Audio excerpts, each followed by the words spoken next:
4, 3, 2, 1. Hey, Buzzhead, Shagheads, and Zoinkers. It is Curtis Tucker, a.k.a. Shags, here in Shaggy Duck Studio, coming to you with another episode of the Curtis Tucker Podcast. Thanks for joining in. If you guys are watching on YouTube, I am waving at you.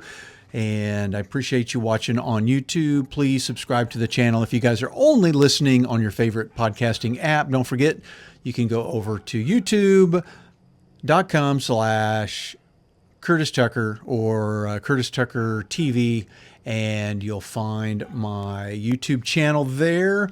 And you can see my smiling face waving at you. And this episode may be one of those where if you have not seen my tornado footage, I'm going to try to mix a little bit in on this episode. So if you haven't seen it, you might want to watch this podcast episode on YouTube rather than just listening, but do whatever makes you feel good. Hit me up at shags@shaggyduck.com or curtis@curtistucker.com. Love the feedback. Oh gosh, hang on one sec. Some of you guys leave feedback, but you leave it on Todd's phone when we're doing, let's see, sorry guys.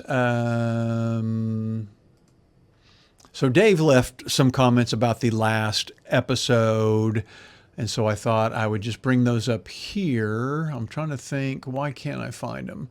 Let's see. What was our last episode? We did Strange Bizarre, and then I don't know where they went. Oh, here they are. Okay, sorry about that. I am back. I haven't lost my mind. It has been. Let me start out. Let's erase everything. Start out all over.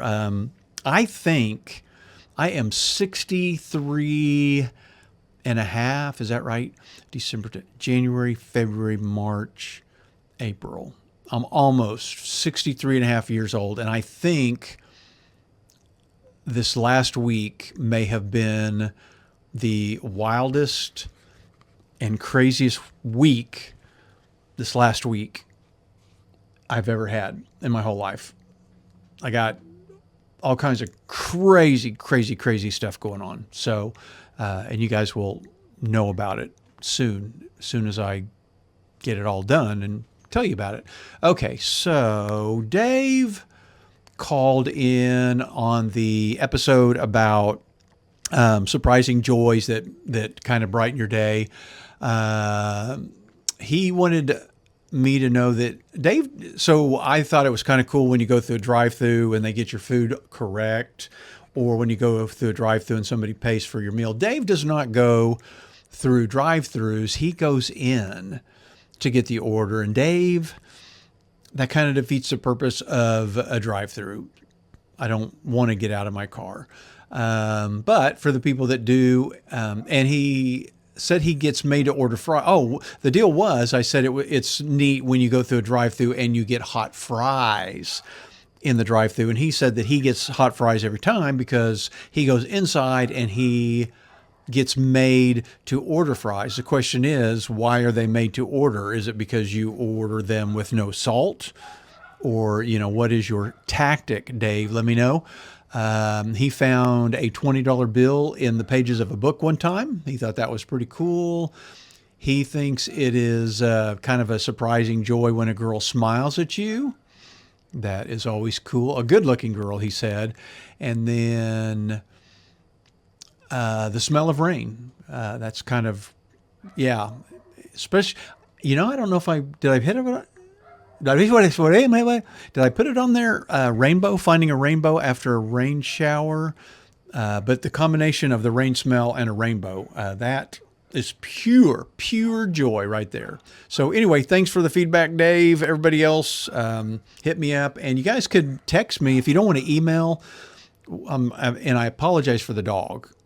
We got a neighbor dog going crazy, but I love having my window and my door wide open in my studio, so I would rather put up with the noise and have the nice air.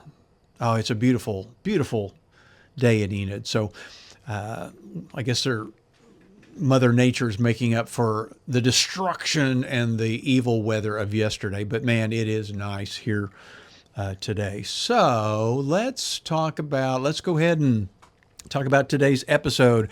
I believe I'm going to name this episode my Thursday Tornado Adventure. And you might be saying, why a title like that? Well, Thursday, because it happened on Thursday. But my intent on the title of the podcast is to make it sound kind of mundane. Like, for people that live in Oklahoma, going through a tornado is really not a once in a lifetime deal, or seeing a tornado or being in a tornado warning.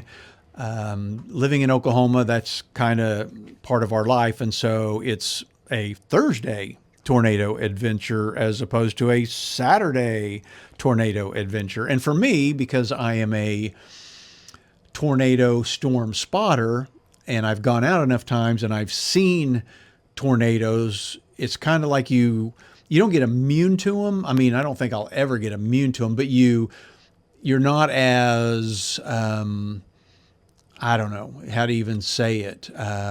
You learn to be calm. Once you've seen enough tornadoes, then that shock factor goes away, and then it's like, then you start enjoying the beauty of the tornadoes, and you can calmly watch them. And as you learn more and more about tornadoes, then if you're watching the tornado from somewhere safe, then it actually is kind of beautiful to watch them. Unfortunately, they usually come with somebody's destruction, which is never a fun part. So let's talk about my Thursday tornado adventure. And so I was going to do a podcast episode last night, and it got interrupted by the tornado. So this is unrehearsed, unwritten down, everything. This is just from my head. This is basically what happened yesterday, how I ended up doing all the tornado stuff. So let's just jump into it. So yesterday was a typical Thursday for me in my life, another day in my life. For Oklahoma, it was a warm, and we were warned that there was going to be a warm front, a dry warm front, and moisture, and there was going to be what they call a dry line, and that dry line was going to be right through Oklahoma, and the parts that might have the worst storms were either going to be in southern Oklahoma and move into central Oklahoma, or they're going to start up at northern Oklahoma and then move up into Kansas. And they did say the ingredients were prime for... Got a little message there, sorry. So they did say the conditions were prime for hail, thunderstorms, possibility of tornadoes. So living in Oklahoma, that is a daily occurrence, basically, in the spring. Every spring, at least maybe once, twice a week, you just have the threat of tornadoes. That's just the way it is. So the day went fine. I was doing all my normal stuff. There didn't really seem to be much weather. And then towards the afternoon, like 4, I wasn't paying attention to the weather or really watching anything specific on TV. Everybody was gone. Girls were at dance. Denise had some chiropractic stuff, and she was gone. And so it was me and Graham. I had taken him to get his hair cut, took him to the pet store to get some dog food. We came home.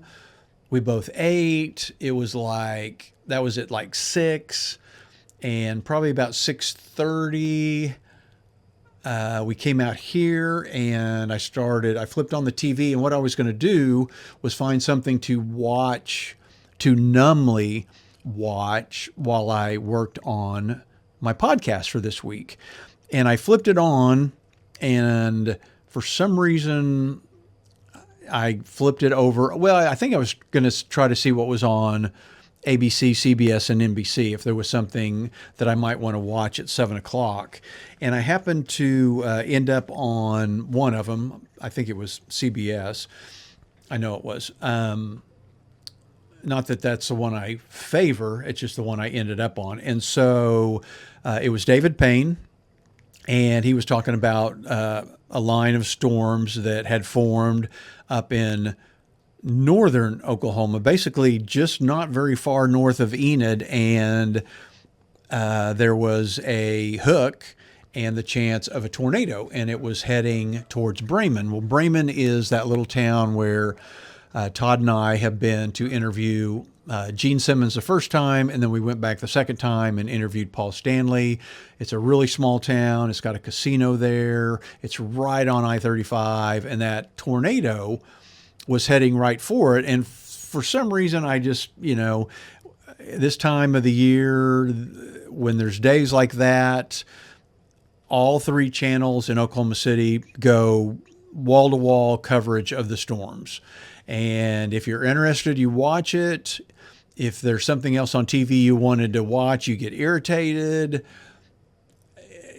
Sometimes if it's not affecting your area, you don't pay attention. But anyway, so I got to watching it, and, they were talking about, seemed like a weak tornado, but at one point it got a little stronger, and it was headed towards Bremen, and they had the highway patrol shut down I-35 north and south of Bremen, so there would not be any cars driving on I-35 when it crossed. So they got that shut down. So that, all that drama is kind of interesting.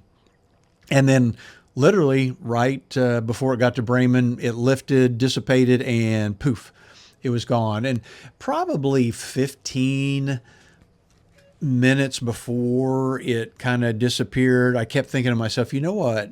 I could hop in the Jeep and zip up there and try to catch it. Or I thought, had I been paying attention to the weather, I could have gone up there and, tried to intercept it when it got to I-35. And when I say intercept it, I mean, cover it, video and all that stuff. But I didn't. It was too late. And so I started thinking about the podcast again. And I think I left the TV on. And for some reason, and looking out my window, you could see a blue sky, but then you could see these huge storm clouds off in the distance.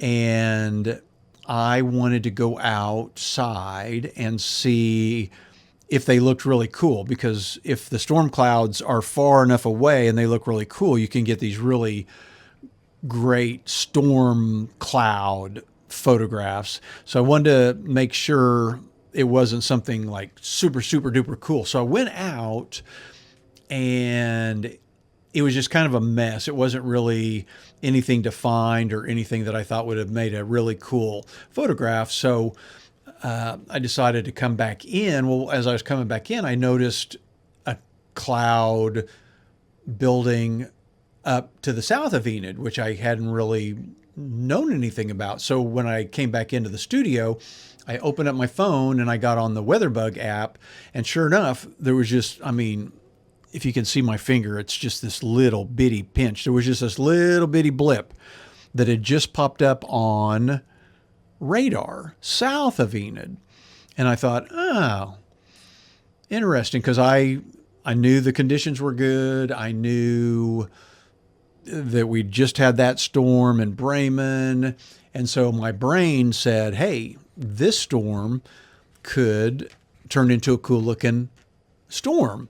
So I grabbed my phone and I grabbed the dog, Mr. Saucy Pants, hop in the Jeep, and I head south because I decided I was going to go. I got this spot that I go, it's a mile southwest of Enid, and it's in the middle of a wheat field. It's an oil road, but it's in the middle of a wheat field. So everything around it is flat and clear, so I can see storms coming from miles away. So I decided to go out there because that was the direction that the storm was coming from. And I thought, okay, I can go out there and park, and then I'll wait on the storm. And if it looks really cool, I can get some really cool cloud photos and video. I mean, that was literally the reason I was out there, to try to get some cool storm pictures. Well, it was like one of the fastest storms that I can remember, because by the time I got a mile to my location, that storm had expanded and was already on top of Enid. And as soon as I put my Jeep into park, it was raining. And then 30 seconds later, it started hailing. Well, when you're in a Jeep and it's raining and it's hailing, it's a hardtop, it gets really, really loud. And so Mr. Saucy Pants was not digging on the storm. So he got in my lap. I could feel him trembling. He kept his head down, wouldn't put his head up. He was not having any fun. And it was hailing. At that point, it was still fairly small hail, not really enough to hurt your vehicle. But I thought, if I stay here, well, number one, I can't see anymore. I can't see the storm. It's on top of us. It's torrential rain. You can't see anything. So I thought, okay, I'm going to go home. So I started heading home, and there was this weird area to the west of Enid where you could still see the sun. I mean, we got this huge storm on top of us. It's raining, it's hailing, it's dark, it's gray, but then there's the sun, like right over there in the west, and it's getting ready to go down for sunset, but you can literally see the sun. And I'm like, well, that's weird. Well, when a storm goes over and the sun's out, then you usually get a rainbow. So I decided to park for a few minutes and see if the storm would pass and I could catch a rainbow while I was out there. Well, it kept raining. Mr. Saucy Pants was not happy. So I went ahead and drove the mile back to the house, pulled into the garage. By that time, Denise and Piper were home. So I came inside, had Mr. Saucy Pants, was talking to them about the storm, and they had David Payne on the TV in the living room. And I kid you not, as soon as I looked up to watch the TV, all of our phones at the same time went off with a tornado warning. So in Oklahoma, a tornado watch just means, hey, the conditions are, favorable, that later on today at some point somebody may get a tornado. So just keep a watch out. A warning means, hey, there's a tornado possibility or a tornado in your area. One could be forming right now. Start to think about to get to your cellar, or the smallest room in your house and all that stuff. So a tornado warning is like beep, beep, beep. There's a possibility of something forming. So definitely be ready. So I looked up at the TV right after we got these beeping loud warnings on our phones at all the same time, and David Payne says, "I think I see a hook south of Enid."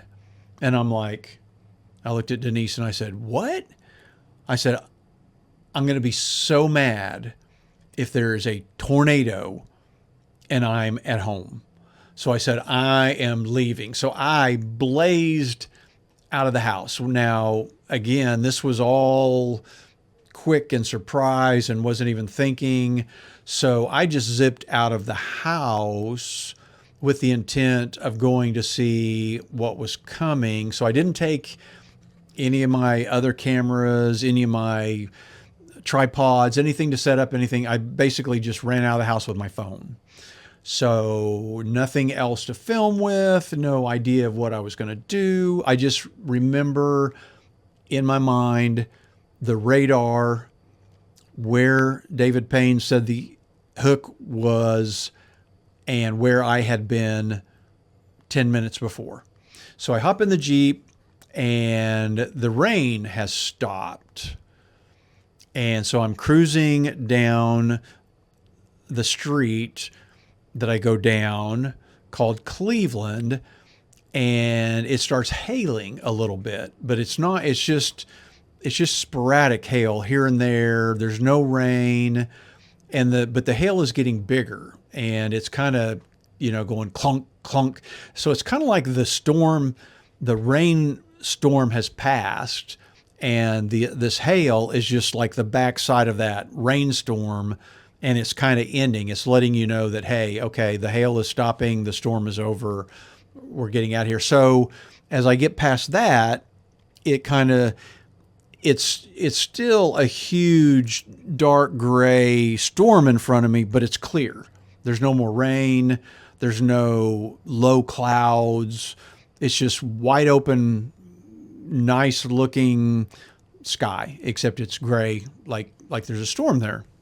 So in my mind, I'm thinking, okay, this storm is coming from the Ames direction, which is to the west, and most storms travel from west to east in Oklahoma. And so I'm thinking, okay, wherever it is south of Enid, it's going to, if it comes towards Enid, it's going to be going east, more east than anything. So I thought if I can get to the very east and go past the storm or potential tornado, then I'll be on the safe side of it, and I'll be able to film it as it goes in front of me and past me. So I decide to stay on the road I'm on, which is actually a mile further east than the place I'd gone to 20 minutes earlier. So I'm a mile further, and again, a couple of things of hail, and this truck just whizzes by me because he's pissed because I'm not driving like a bat out of hell, and he doesn't want to get his truck all dented. So he's trying to get to the base, Vance Air Force Base, to probably park his truck, and I'm tooling along. And then when you get about you get really close to Vance, there's a turn on Southgate which takes you to the front gate, or you can keep going straight, which takes you to the old entrance, back entrance of Vance, or you can take a right, and the right is a dirt road, and that dirt road is basically the road that goes along the fence line, which is the north fence of the runway. So when the planes take off, they take off, and then there's like a kind of a grass area between the end of the runway and the fence to give them a little leeway if something happens and the plane has to, divert and not take off. So, but you can still see the runways kind of off in the distance. And but as soon as I turn that corner, I look up, and the sky, there's a wall cloud, and it's not even like a jagged, fingery, weird looking wall cloud. It is a spaceship is dropping out of the storm and looks like a spaceship cloud type of wall cloud. I mean, without a doubt in my mind, I knew immediately when I saw it that was where he must have seen the hook. And so it was literally right in front of me, and just, not even probably a quarter of a mile away from me. And so I started driving down the dirt road. I was going west, and I had my camera out the window filming to my left, to the south, and that wall cloud just started coming down. And so I was driving really slow because I thought, okay, if this comes down and turns into a tornado, it's going to move to the east and probably to the north. And that's about where I was sitting in my Jeep. So I wanted to go west of it and get behind it if it decided to go my way. So I got about even with it as far as like being the runway, the tornado, me and Enid, and we were all kind of lined up. And so I stopped and I started just filming it without moving. And that sucker sat there and didn't go anywhere. It just kept spinning right where it was, right above the Vance runway. So I could tell it had dropped more, and then you could see these little vortices that were starting to swirl around it, and you could tell that it was wanting to turn into a tornado. And just as I was thinking and about to say, I think this is going to become a tornado, I could see the dirt and the debris spinning on the ground. Well, before I even knew it, it had already turned into a tornado and it was on the ground. And it didn't have enough debris in it that I could see it, but it was a full blown tornado on the ground. So, so I kept watching it. It kept spinning. And the more that it spun, the more the more it starts to take up dirt and everything. And then it becomes darker. And then you can see where it is. You can see the entire cone. And it wasn't really much of a cone. It was more of a column type tornado. It eventually turned into more of a cone later a little bit, but it mostly stayed like a tube type tornado. So it started moving to the east. And so I stayed exactly where I was and watched it move to the east, and it kept getting bigger and bigger because what it does, it just starts sucking in all of the moisture and all of the air around it. And now this one I couldn't really feel. At that point, I could not feel it sucking the air in for some weird reason. Because usually I can feel it's like it's wanting to suck you into the storm. You can just feel it pulling all of the surrounding air into it. This one I couldn't feel that, which is kind of weird. But it was just perfectly clear. The sky was just air was clear. There was not like a whole bunch of weird clouds in the way. There was not rain. You could just see it. It was just like a perfect view of the formation of a tornado. And I'll try to put that video on here. And so I just kept filming, and in my mind, and I don't know, in my mind, it seemed like the tornado, it was getting bigger in size, but it was getting smaller in my camera view because I feel like it was moving further and further away from me, even though it wasn't really going east very quickly or very much. I feel like it was going south. And so eventually it went all the way south of Vance Air Force Base and then started going east, which made it look like it was in Vance, like it was on top. It was like it made it look like it was going through houses and buildings at Vance, when actually some miracle, I don't know how, somehow the tornado just went around the base. It like went around the south end of the base and a little bit around the east side of the base. And then from there it crossed Highway 81. And then that's when it did all of its the worst destruction, when it hit Gray Ridge. But from my vantage point, it appeared like that when it was tearing up Gray Ridge. It looked like to me that it could have been on the base. So I kept thinking that it was doing a whole bunch of damage on the base. But again, I feel like the tornado formed close to me and then left me and went south, went around the base, and then started coming back north towards Enid. So this whole time I'm filming, it's heading towards, it's leaving Vance in my mind, and it looks like it's heading towards the Enid, one of the Enid water towers. But it kind of seemed like it was further back, but it was just heading in that general area. And I think about the time I said, I think it's heading towards a water tower.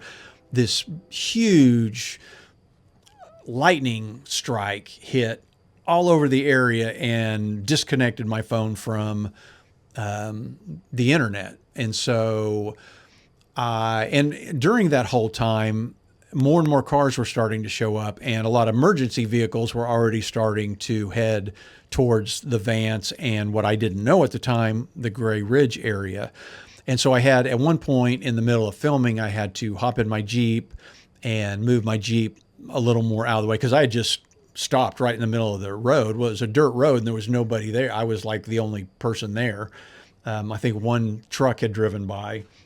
I'm going to take a drinky break real quick. Hang on. Thank you. Some of my fantastic tea. So I'm in the middle of the dirt road. I hop in the Jeep and move it over. So, and then it's like when I went back to film again, it's like the tornado had changed. It had become darker.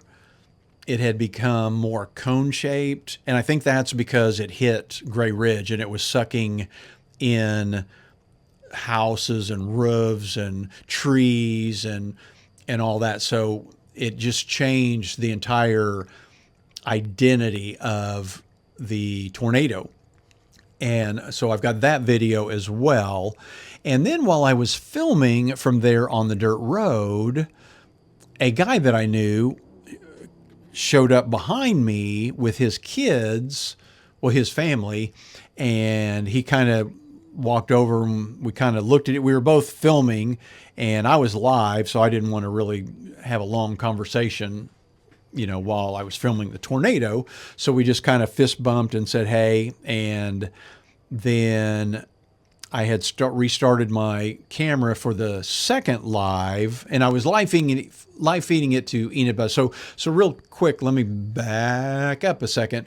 When I got to that corner of Cleveland and Southgate and turned onto the dirt road and saw the wall cloud, at that point I had to make a decision. I thought to myself, okay, I've got to turn on my camera and go live on Enid Buzz and let people know where the tornado is and what it looks like and what it's doing, or I need to go get set and just stock up on a whole bunch of tornado video footage and really cool tornado pictures, like the ones where you take a selfie of you with a tornado in the background. I had visions of doing all of that. Well, because I had rushed out of the house, I only had one phone with me. So basically, I knew if I went live, I was stuck. There was nothing I could do. I really couldn't even answer texts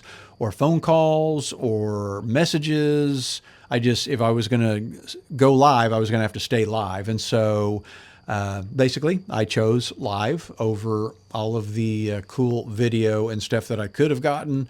So went live on Enid Buzz, was telling everybody basically, hey, get in your cellar or be seconds from getting in your cellar because this thing is turning into a tornado. It could turn north. Right now, it's in the southern part of Enid. I was just basically doing what I had been doing with the other guys is, we're not really storm chasers, we're storm spotters. So basically I was out there spotting where the tornado was for everybody in Enid so they would have a pretty good idea. So anyway, the tornado has changed form. It looks like a cone. It's darker. It's starting to get a little bit of rain wrapped. It's starting to get darker outside as well. And the guy that I knew comes running over and he says, hey, you want me to drive you while you film? And I was like, oh, well, that might be cool. I probably, had he not run up, I probably would have stopped at that point because, like I say, the tornado was getting away from me. It was getting darker. I had I had told people, where it was. I wasn't sure if I was going to be able to keep up with it or where it was going. Anyway, he went ahead and hopped in the driver's side. I kept filming. We chased the tornado basically down Southgate. We could have turned, if I'd have thought about it, I would have said, let's go and check for damage. And then that way we would have been there to help out, anybody that might have been trapped in one of their houses. But we went ahead and kept following the tornado, and it did, once it went through the Gray Ridge area in Enid, it basically just started hitting random houses down this road in the southern part of Enid called Southgate, hit a barn, hit some houses. It hit the dump, and there was just trash and debris everywhere. By the time we got there, there was power lines down, there was poles down, there was signs that had been thrown forever. And then the traffic was just it was, everybody in town by that point was wanting to get out there and chase it. And I'm sure me going live and showing them, what they could get pictures of wasn't helping. But so tons of traffic. We were fighting traffic to get through, making sure we weren't driving over down power lines. And then we kind of caught up with it again. And it was basically on the east side of Enid now, towards an area called Brookside. And it just kind of, once it got there, it kind of stopped again, where it just quit moving. So I got some footage of that where it's different kind of footage because it was dark, but the tornado was light. And so you could see the tornado because of the contrast between the lightness of it and the darkness of the background. So I got more footage of it, and by that time it had gone back to looking more like a cone, and it kept going. We kept following it for a while, but eventually it lifted right before it got to the Enid Woodring Municipal Airport, and it missed a whole residential area called Brookside out east of Enid. So overall, Enid got really lucky, and the area that it did hit, so basically ended up hitting about 40, a little over 40 buildings and homes. But the area of Gray Ridge where it just really went through and literally flattened houses, no fatalities. And I think they only had 2 people that had to be taken to an Oklahoma City hospital. And I think they're going to be fine. I don't know, I don't think their injuries were like super, super bad. So, and it missed the Air Force Base completely, and we've got a fertilizer plant that's got all kinds of chemicals and stuff that, had it kept going towards the airport, the next thing after the airport was this Coke plant factory that, if a tornado ever hits that thing, there's no telling what's going to happen. So luckily it lifted and went away before it got to the Woodring Airport. They finally classified it today F4 because there was a lot of the trees had no leaves and no bark. So when it reaches a certain speed, it takes the bark, it leaves the tree, but it takes the bark off and the leaves off. And then I think there was a few houses that were down to slab. And so when your house is down to slab, like there's no walls at all left, and literally your whole house is just, it's not anywhere to be found, that's an indication that it was better than a F3. So the National Weather Service came out today and basically declared it a F4. So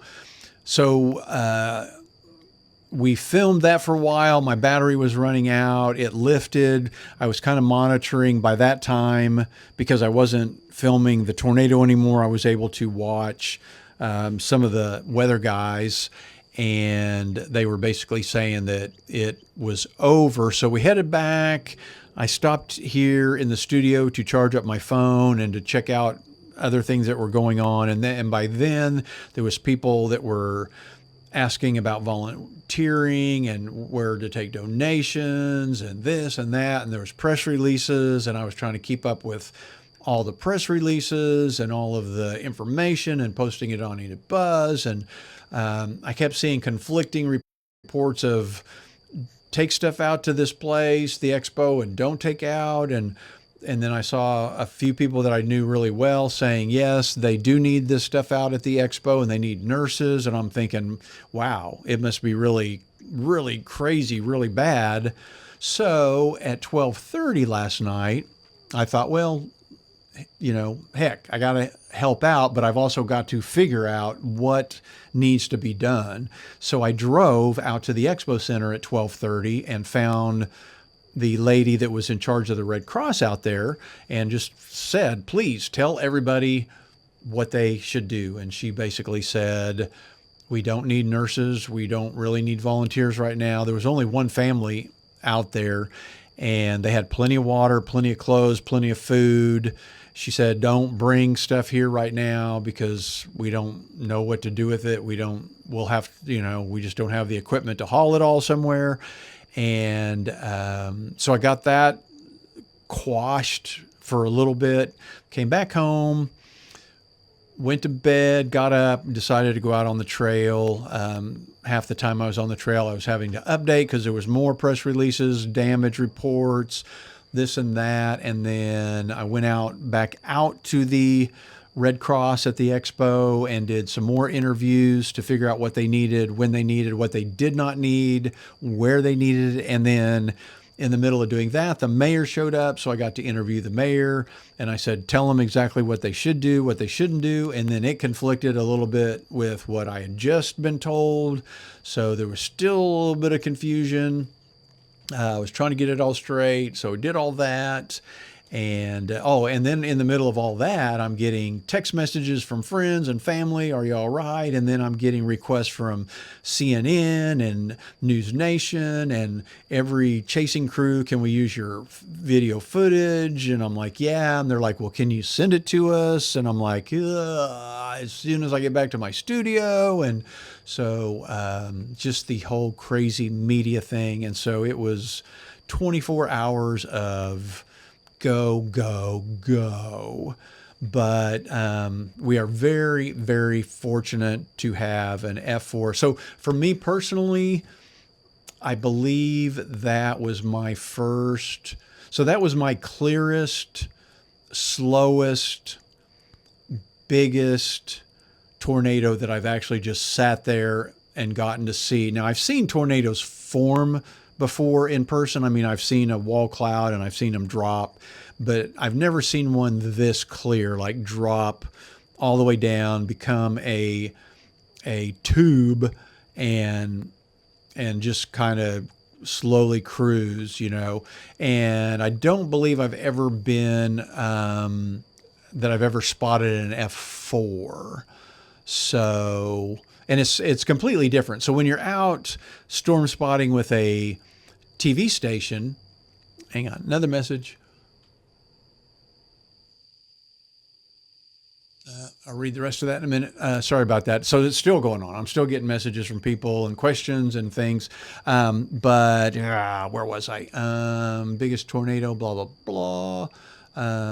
So when you're out storm spotting, tornado spotting, it's a whole different thing because you're usually in somebody else's town and you don't know anybody, you don't know the neighborhoods. You're just trying to get the information back to the TV station, and then they decipher it and tell everybody what to do and what not to do. And you're just out trying to tell the news guy, the meteorologist, the exact location of the tornado, if the tornado has touched the ground and how big you think it is. So, but when it's in your hometown and if it goes just a little bit north here, you know exactly what neighborhood it's going to hit and some of the people that are going to be affected right there.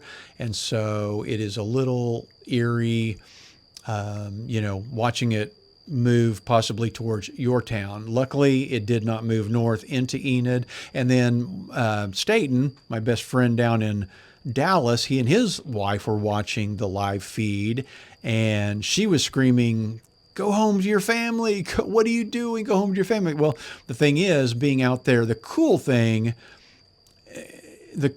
about understanding kind of a little bit of tornadoes is if you're like right there with it, you know where it is. There's not really any fear because you're watching it and you're staying out of the way and you know where. Now, that's not to say that it can't back up and do weird stuff, because it does.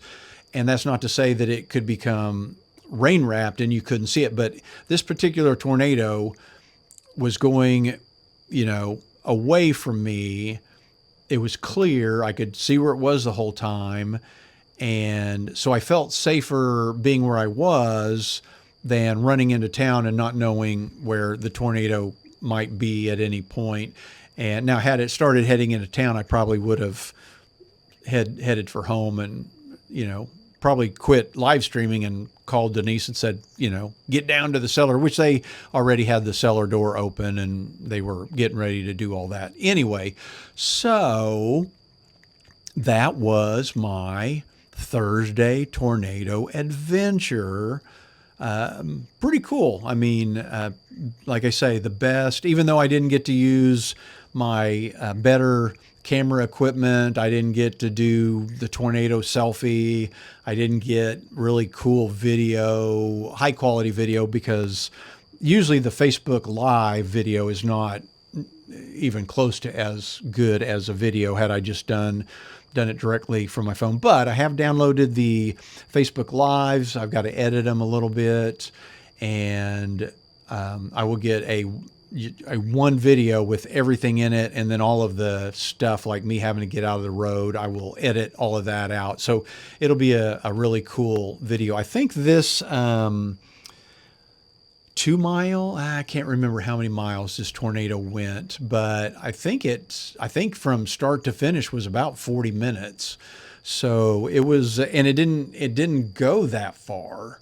And I think it did 2 180s at some point. So it was a really weird, funky tornado. I think maybe we should all start naming these tornadoes. Now, there are storms where they have and I've been on one of those chases or spots where, just a tornado will drop down and disappear, and then 5 minutes later it'll come back. And so I guess it would be hard to name, those type of tornadoes, but I don't know. I'm going to think I may name the 2026 Enid F4 tornado. I may give it a name. We'll have to see. Maybe by the time I get this all typed out for the blog, I will have a name for it. But anyway, there is my Thursday tornado adventure here in Enid, Oklahoma. Just another day in spring for most of us. I know it has been, I think Enid got clipped. Enid seems to get clipped by tornadoes. Luckily, they don't come barreling straight through the middle of town. But I think 1991 was our last tornado where it clipped the Expo Center, which is right now where the Red Cross is set up and you're supposed to go if you need to stay. But it tore up some of the Expo Center and the corner, and I think that was really the last tornado that has been in Enid. And then I don't know if somebody said that this was the first F4 in Garfield County, or I don't know. I'll try to get all those details, but go to my Facebook page or the Enid Buzz Facebook page. Now, the thing about the lives is Facebook doesn't let them stay up. I think there's a limit, like, 30 days, 60 days, whatever. So I guess I'm going to have to pull. So basically what I'm going to end up doing, I've already pulled them, is I'll make that one video that's both of them combined with all the edits.